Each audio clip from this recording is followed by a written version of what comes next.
Hey guys, welcome back to the channel. So you may notice a change of environment. I'm not in my beautiful studio like I normally am. I am actually in a hotel in Miami because I'm joining a cruise ship tomorrow. I thought I'd spend my time teaching you one of the most incredible, absolutely insane card tricks that I've ever seen in my life. You won't know how it works. I don't know how it works. If you know how it works, drop me a comment below and let me know. But more importantly, anyone you show this to hasn't got a clue. I'm actually getting so excited about this trick because I know that you're gonna love it. Because at the end, you're like, there's no way this is gonna work. And then you're gonna blow your own mind and you're gonna experience magic as if you're a layman all over again. Let's get into this trick. Guys, you're gonna love it. Let's do it. So for this trick, we are gonna use 4 special cards. The 4 ladies, right? We're gonna use the 4 queens because the queens like to stand out from the crowd, right? And that's going to be pretty important later on. So we're going to use some of the cards as well. That's 1, 2, 3, 4, 5, 6, 7, 8, 9, 10, 11, 12, 13, 14, 15, 16 cards. 16 random cards. We can give these cards a little bit of a mix and a shuffle just to keep us honest. And then the spectator can literally put the queens anywhere they want within these cards. So let's say they just go, and there's really free choice here, but they can put them there like so. And then they can take these cards and mix them. This is the crazy thing about this, right? They can mix them this way, they can riffle shuffle, they can cut the deck, they can do whatever they want at this point, and that's what makes this so insane. You can do Hindu shuffles, like whatever you want, it doesn't matter. Okay, so like the queens are just being randomly shuffled into these cards. It doesn't matter where they are. So now we're going to split the deck in half.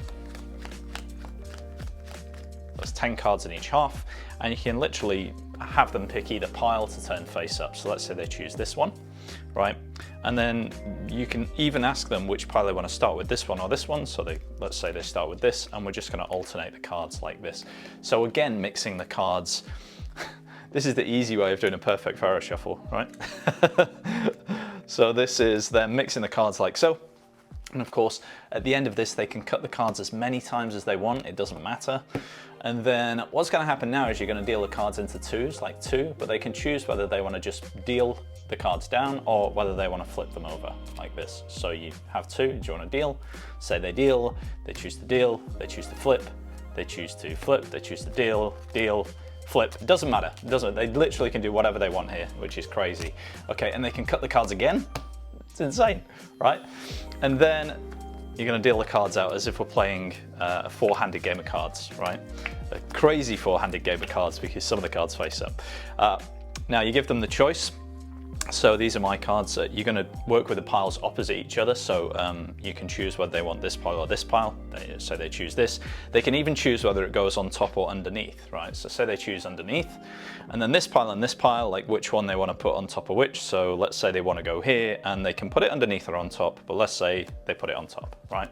And then finally, you give them a choice of either pile to flip over. So let's say they go with this one, like so, right? And you get these to shuffle, or these can be shuffled into each other, just like so. This is the crazy thing, right? Because the spectator has randomly shuffled and cut the cards however they wanted. They've mixed them up, they've choose to flip or not flip, they've done all that stuff. But this is crazy because at the end of the trick, the ladies always like to stand out from the crowd, and you end up with the only cards face up being the 4 ladies. Guys, this is insane, right? Right, let's get into it. Oh, you're gonna love this one. Right, so first of all, you need 4 queens, right? If you like this production, by the way, let me know, and I will perhaps teach it in another YouTube video. Just give me a comment down below. So right, you need 4 queens, and you need 16 cards. That is 4, 4, 4, and 4, that's 16. So these can be any 16 cards, doesn't matter, as long as they're double backers. No, I'm joking. It's normal deck, normal deck. Right, so what you're gonna do is have the spectator put the queens wherever they want in the deck. They can literally put them wherever they want within these 16 cards. They've got a completely free choice where they put them. And then this is the nuts bit, right? You can have them shuffle these cards. You can have them shuffle the cards and really mix them up and give them a really good mix. They can either riffle shuffle, they can Hindu shuffle, they can do whatever they want, right? It doesn't matter. Okay. The only thing you really need to do is to memorize the order of this sequence, and then it's all going to work itself. So now you need to separate the cards exactly in half. So you need 10 cards in each half. So that's 1, 2, 3, 4, 5, 6, 7, 8, 9, 10. And you're going to give the spectator the choice of either packet to flip over. So let's say they flip this one over like so. Then they can either start with either pile, and all you're going to do is alternate the cards. Now, it's worth saying, by the way, guys, that if you feel like the spectator could follow your instructions and if you perform into someone who's used to handling cards, then you can give them the cards. And if you feel like they're going to be good and play along, then you can have them do all of this. It makes it even stronger, right? So then you've alternated all of the cards like so, and then you can have them cut these cards, single cuts, however many times they want. So they can cut this till their heart's content, it doesn't matter. Now, this is where you can get them to either deal 2 cards down or flip 2 cards. So you're going to do them 2 cards at a time, and you say, do you want to deal or do you want to flip them over? So they can deal, they can flip over. As long as you're doing it 2 cards at a time, doesn't matter. So they can do whatever they want here. Say they choose to flip, they flip, they deal, they flip, doesn't matter, right? And at the end of this, again, you can have them cut the cards. Cutting doesn't make any difference, but it just makes it seem more and more random, right? So then you get to this point, and all you're going to do is to deal 4 hands of cards. So you're going to start over here like so, just dealing clockwise as if you're dealing in 4 players of the game like so. All right, so you deal out these like so, and then you're always going to work with the hand that is opposite you.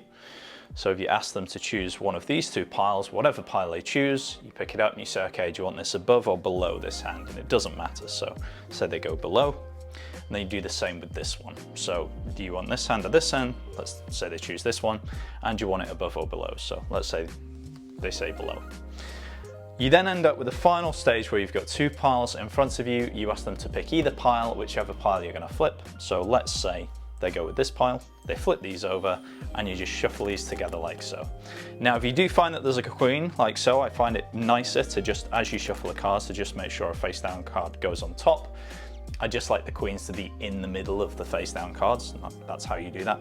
Also, when you flip, it might be that the cards kind of come out this way, like so, depending on what they've chosen to do, and so the queens are going to end up face down. So all you do when you do that is just square the cards over and then just turn them over. This is the crazy bit, right? You think that there's so many choices, there's so many random choices, right? It must affect it. But if you spread the cards out now, the only cards face up are going to be the 4 queens. And I guarantee when you try this, you are going to fool yourself, and it's the best feeling ever. I think you've just learned one of the best card tricks ever. I genuinely mean that. And I don't mean one of the best self-working card tricks ever. I genuinely mean one of the best card tricks ever. I love this. I'm performing it all the time now because it doesn't use any techniques, any sleight of hand, and you can just focus on having fun. And that's what it's all about, right? Let me know in the comments below what you think. Have you really enjoyed this? Like, are you going to go out and perform this? Also, let me know like how long you've been doing magic, because now that this audience is growing, well, I really want to get to know you, and I want to get to know your background and how long you've been doing magic. It'll give me an idea of what to put on this channel. So the original trick is called Mr. Keonig's. Keonig's. What the hell are you called? The original trick is called Mr. Keonig's Tapestry by Richard Vollmer, and it was first published in Harry Lorraine's Apocalypse. I missed it. I actually was told about this by a friend, and as soon as I did it, I knew that this was something special. So guys, if you've enjoyed it, give me a like, it really helps me out. And if you're not subscribed, subscribe. We do this every single Sunday, tricks just like this, absolute bangers, so you can go out and blow some minds. But for now, practice, take it easy, and I'll see you soon.